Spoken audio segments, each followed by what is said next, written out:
Hello दोस्तों, welcome to my channel book in open. आज हम बात करेंगे 2014 की English edition Sapiens, a brief history of humankind by Yuval Noah Harari. Yuval एक historian है, यानी इतिहासकार, और साथ ही साथ हिब्रू यूनिवर्सिटी में हिस्ट्री के प्रोफेसर भी है। इस बुक की सबसे खास बात है इसका टाइटल, क्योंकि ब्रीफ का मतलब मैंने पढ़ा था कि कम शब्दों में जवाब दो, बट यहाँ पे युवल ने 450 पेजेस की बुक को ब्रीफ बोला है। अब आगे मैं किसी के इमोशंस या सेंटिमेंट्स को हर्ट ना करूं, इसलिए ये पढ़ लो।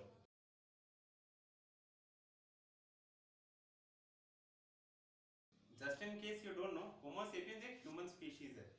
और just in case you don't know, Homo sapiens हमारा ही साइंटिफिक नेम है। स्पीशीज मतलब जैसे चिंपांजी और गोरिल्ला अलग अलग स्पीशीज है, बट एक ही फैमिली को बिलोंग करती है, द ग्रेट एट। उसी तरीके से होमो सेपियंस भी एक ह्यूमन स्पीशीज है। और ऐसी कई सारी स्पीशीज थी, जैसे होमो इरेक्टस, होमो निएंडरथाल। बट आज से 70,000 साल पहले कुछ ऐसा हुआ कि उन सारी स्पीशीज का खात्मा हो गया और सिर्फ हम ही बचे। ऐसा क्यों हुआ? कहीं उनके खात्मे के पीछे हमारा हाथ तो नहीं?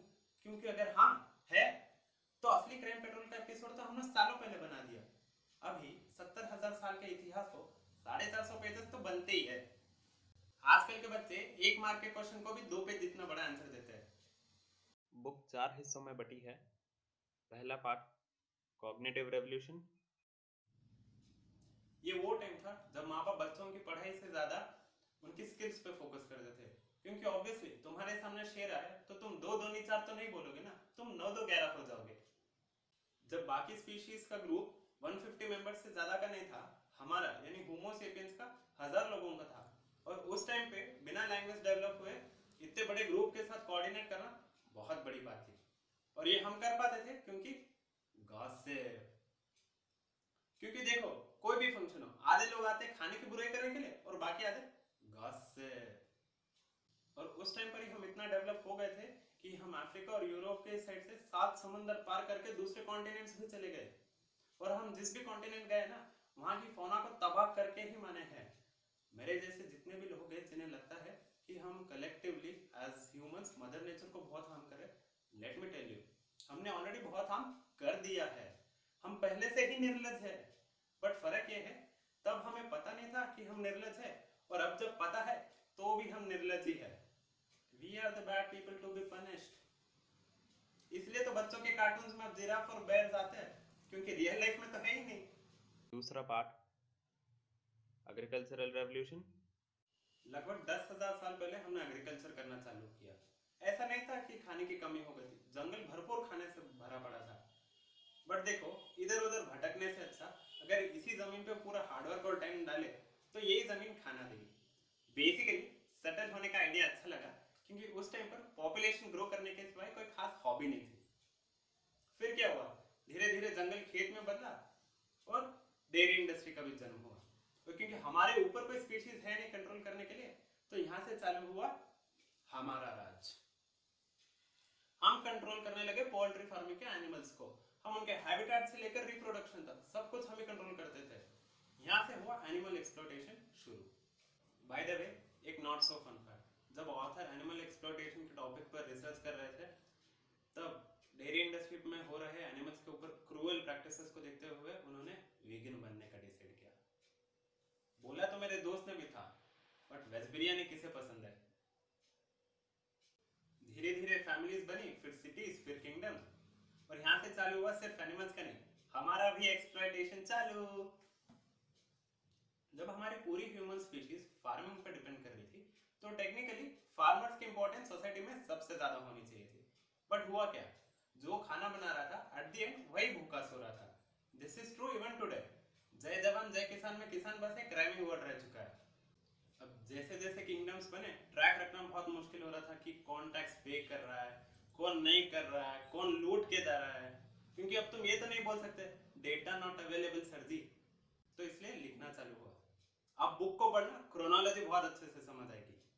तीसरा part unification of human kind. Unification मतलब यूनाइट कैसे किया जाए इंसानों को। और इंसानों को सिर्फ 3 चीजों से यूनाइट किया जा सकता है: पैसा, पॉलिटिकल इन्फ्लुएंस और रिलीजन। ये यूएल ने क्राइम पेट्रोल साधन इंडिया नहीं देखा क्या? क्योंकि उसी की वजह से इसमें मर्डर हो रहे थे। गधे, क्योंकि वो हिंदी में आता है। ऐसा ऐसा कोई नहीं है जिसको पैसा नहीं चाहिए। पैसे की सबसे खास बात यह है कि वो सबको चाहिए। तुम अमीर हो या गरीब फर्क नहीं पड़ता, क्योंकि पैसों की कमी सबको होती है। अमीर को और अमीर बनना है और गरीब को भी अमीर ही बनना है। अगर ब्रिटिश ने इंडिया को इन्वेट नहीं किया होता तो बहुत पॉसिबल चांसेस है कि आज हम लोग क्रिकेट ही ना खेल रहे होते, ना सचिन होता ना धोनी, और ना ही ये आइकॉनिक मूवी बनती। लेकिन कहीं तुम हार गया तो तुम हमको ट्रिपल टैक्स यानी 3 गुना लगान देगा। और तो और चाय को भी इन्होंने पॉपुलराइज किया इंडिया में। आज 7% of the world population Buddhism को अपना रिलीजन मानती है, और ये पॉसिबल नहीं होता अगर एम्परर अशोक कलिंग वॉर के बाद बुद्धिज्म को स्प्रेड ही ना करते तो बहुत हद तक फॉर्चुनेटली या अनफॉर्चुनेटली आज के जो सिचुएशन है उसका क्रेडिट जाता है पास्ट के पॉलिटिकल सिनेरियोस को। ये पार्ट पढ़ के मैं समझ ही नहीं पाया कि समझना क्या है। यहाँ बात हो रही है आइडियोलॉजीज की, क्रिश्चियनिटी, इस्लाम, बुद्धिज्म, हिंदुइज्म। जो रिलीजन एक भगवान के आइडियोलॉजी में मानता है उनकी अनेक वाली से कैसे अलग है? कुछ रिलीजन के हिसाब से एक ही पावरफुल बीइंग है, बट उसी रिलीजन के लोग एक और पावरफुल बीइंग में मानते हैं जिसे हम राक्षस कहते हैं। कॉन्ट्रडिक्शन देख रहे हो? रिलीजन बोल रहा है एक ही पावरफुल बीइंग है, बट हम मान रहे हैं दो, एक गुड और एक बैड। हिंदुइज्म में बोला है कि आत्मा ही परमात्मा का रूप है, आत्मा यानी सोल ऑफ अ पर्सन, और अगर तुम तुम्हारी सोल को जानते हो तो वो भगवान को समझने के बराबर है। But at the same time Hinduism में 33 करोड़ और भगवान भी है। कॉन्ट्रडिक्शन देख रहे हो? तो बेसिकली मैंने ये समझा कि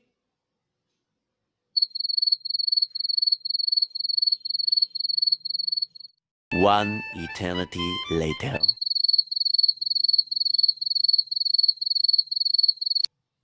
कुछ नहीं समझा, छोड़ो आगे बढ़ते हैं। और आखिरी पार्ट, द साइंटिफिक रेवोल्यूशन। ये बुक का आखिरी पार्ट है, और जितनी हिस्ट्री इस पार्ट में है ना, इतनी तो मैंने हिस्ट्री मेरी स्कूल लाइफ में भी नहीं पढ़ी।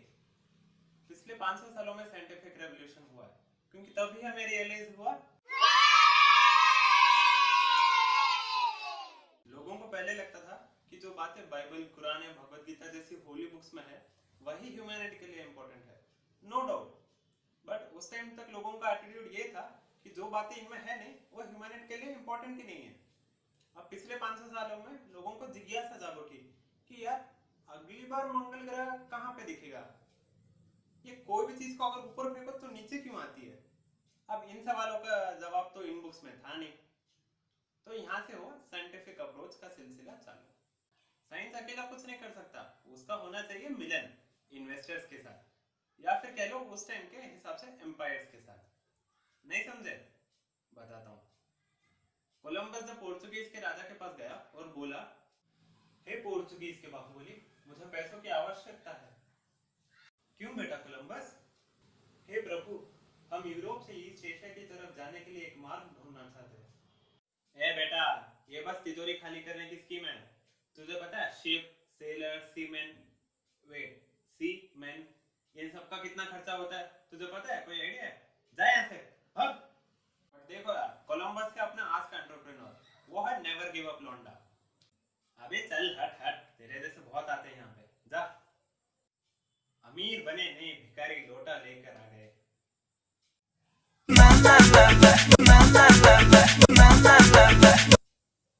इतने सब कुछ होने के बाद कोलंबस फिर से पोर्चुगीज के राजा के पास गया, और यहाँ जाके उसे पता चला कि वो जिसे बाहुबली समझ रहा था ना, वो तो भल्लाल देव निकला।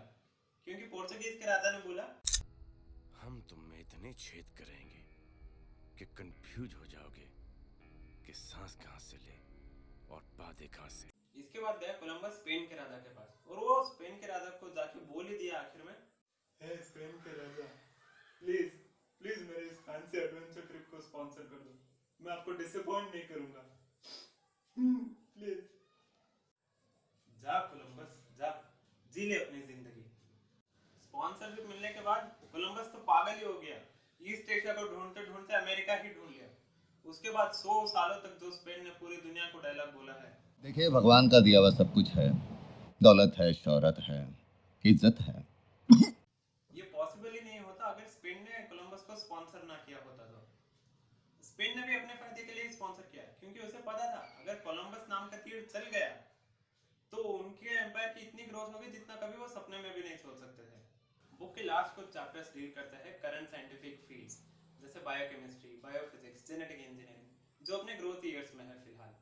साथ ऑथर एक इंपॉर्टेंट क्वेश्चन रेज करते हैं। नोट, मैं वर्ड स्पीशीज यूज कर रहा हूँ क्योंकि हम चिंपांजी या गोरिल्ला से कुछ खास अलग नहीं थे। जब एज अ ह्यूमन स्पीशीज हमने इतना कुछ अचीव कर लिया है, क्या हम इंडिविजुअल लेवल पे खुश है?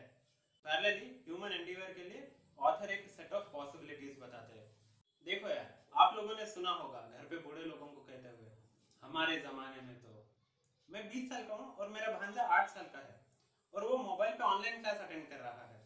एंड आई वाज लाइक, हमारे जमाने में तो बेंच हुआ करती थी, स्कूल हुआ करता था, बुक्स भी कभी कभी खुल जाया करती थी। Compare to a 60-70 year old मुझे घंटा जिंदगी के बारे में नॉलेज है, but I was forced to say कि हमारे जमाने में तो, क्योंकि जिस लेवल से टेक्नोलॉजिकल एडवांसमेंट हो रहा है ना, वो एवरेज ह्यूमन अंडरस्टैंडिंग से प्रोपोर्शनल नहीं है। शायद 20 इज द न्यू 60।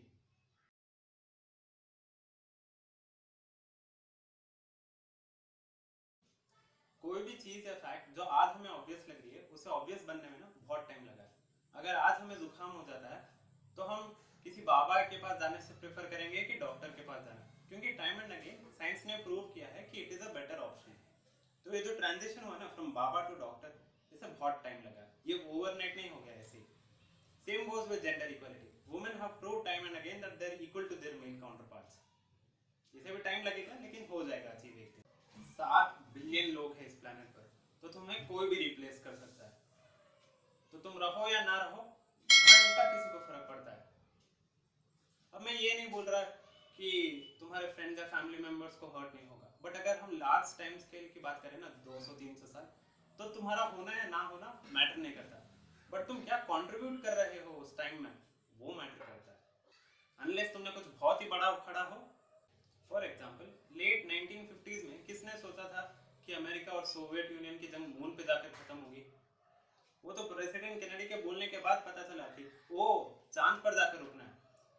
तो देखो, अब ये रैट रेस कौन जीता फर्क नहीं पड़ता, बट ये इंपॉर्टेंट है कि एक नॉर्मल सा जानवर जो अफ्रीका के जंगलों में था, वो आज चांद तक जा पहुंचा है। अगर वीडियो आपको पसंद आया तो प्लीज लाइक करो, शेयर करो, सब्सक्राइब करो, और बुक में आपका कौन सा फेवरेट पार्ट है वो भी बताइए, और वीडियो में आपको कौन सा सबसे अच्छा पार्ट लगा वो भी कमेंट करके बताइए। और मैंने डिस्क्रिप्शन में बुक का लिंक दिया है, इंग्लिश और हिंदी दोनों एडिशन का लिंक दिया है, तो प्लीज जाके पढ़िए और बुक कैसी लगी वो भी बताइए। हिस्ट्री का सबसे पहला सेंटेंस पता है क्या था? कोई स्पिरिचुअलिटी नहीं, कोई फिलॉसफी नहीं, कोई ज्ञान की बातें नहीं, प्योर बिजनेस था।